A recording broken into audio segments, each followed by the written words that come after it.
Hi, so while I have you here, let's talk about pressure canning. A lot of people are really afraid to pressure can, because they hear pressure and they think explosion. And so the biggest reason people don't get into pressure canning is they're afraid of it exploding on their stove. So let's talk about it. This is a traditional pressure canner. It's a 23-quart Presto pressure canner. And you could use this on your stovetop. When it's hot outside this summer, I got a camp stove and I was pressure canning outside, which was fantastic. I didn't heat up my kitchen, but it is a big boy. They have other sizes. There's a 16-quart. This is their larger size, the 23-quart. It can hold, I believe, 8 quarts. It might be 7, but 8 quarts. Like 20 pints and a crazy number of half pints. You have the ability to stack multiple jars in here because of its size. You can buy accessory racks to put on top of your jars. But let's get into it. When you are pressure canning, you will put 3 quarts of water and a splash of vinegar to prevent hard water staining on your jars. And then you will follow your recipe, just like any other recipe, just like with water bath canning. You're gonna follow your recipe for your canner. Beans and meat are gonna be 90 minutes for quarts and 75 minutes for pints. Other veggies and stuff will have variations, but the times kind of stay the same. All your vegetables will have a recipe and a guide, and if you don't, your canner will come with an instructions guide, and in the instructions guide, it will talk about canning the various different things. So why do we pressure can? Well, we pressure can because the things that we are canning, meats, beans, low acid vegetables, low acid items, need higher heat and pressure to kill off the organisms that high acid foods can kill off on their own. So most importantly, botulism. That scary word that we all hear in canning.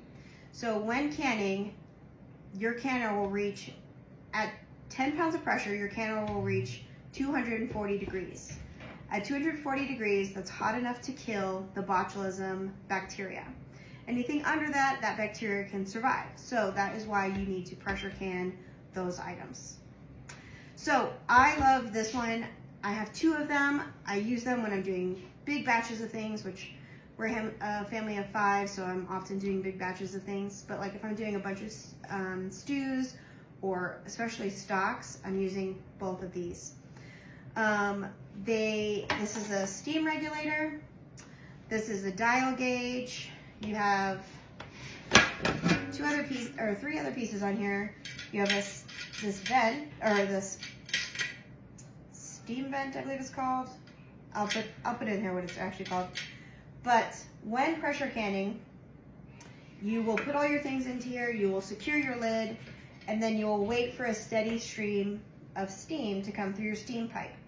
When you get a steady stream of steam that you could go like this and it's still there, you start a timer for 10 minutes. After 10 minutes, you put on your regulator, and then you wait for this. It'll rattle like this. You wait for this to pop up. Once this pops up, your pressure will start to build. And when this pops up, it also, I don't know if you can see it, but there's a piece in your pressure canner right here that this piece will latch onto so that your lid is locked on there. You're not gonna accidentally open that bad boy up. You'd really have to work for it. It's gonna stay sealed. So once this is up, you're gonna watch your pressure. Once it gets to the pressure you need, for me it's 10 pounds almost on every recipe. You have to check for your altitude.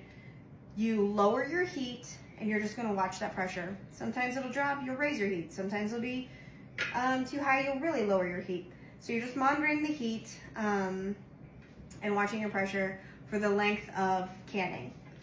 So you do have to kind of babysit this when you're pressure canning with this. An electric canner comes in because it's going to do everything for you.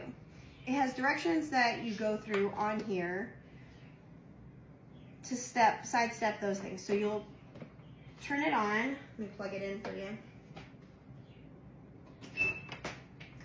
You'll turn it on and then it'll say pressure can. This one also can water bath.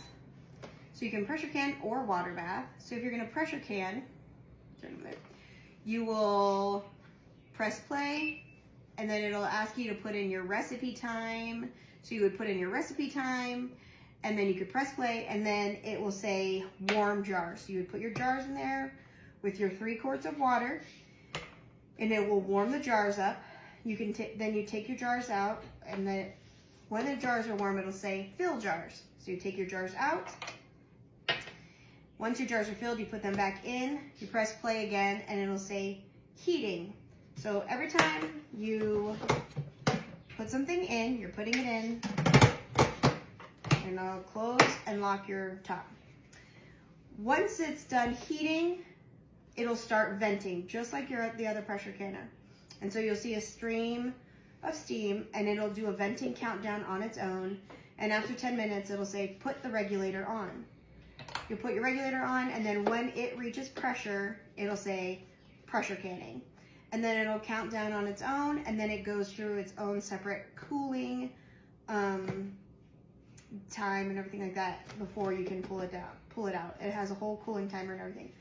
The difference is this takes a little bit longer to cool down and be able to get your jars out, but you don't have to babysit this. Once it starts pressure canning, you just walk away. You don't have to watch it, babysit or anything like that. It does everything all in there. So that is pressure canning. It's really not scary. It seems very intimidating because it involves pressure and high heat, but I promise you can do it. I just threw myself in at the beginning of the summer last year with corn, and I ended up having to use both of my silver pressure canners filled with corn. It's my first time pressure canning. And it really is easy. You just follow your recipe like anything else, follow the time, and you can do it. If I can do it, you can do it, okay? It's awesome, it's amazing. You can do so many things in the pressure canner. And if you like the electric one, you can do pressure canning and water bath canning all in this one. All right, so I hope this helps you, and I hope you pressure can some stuff. Start with chicken or meats, really. Add those to your shop, okay? Bye.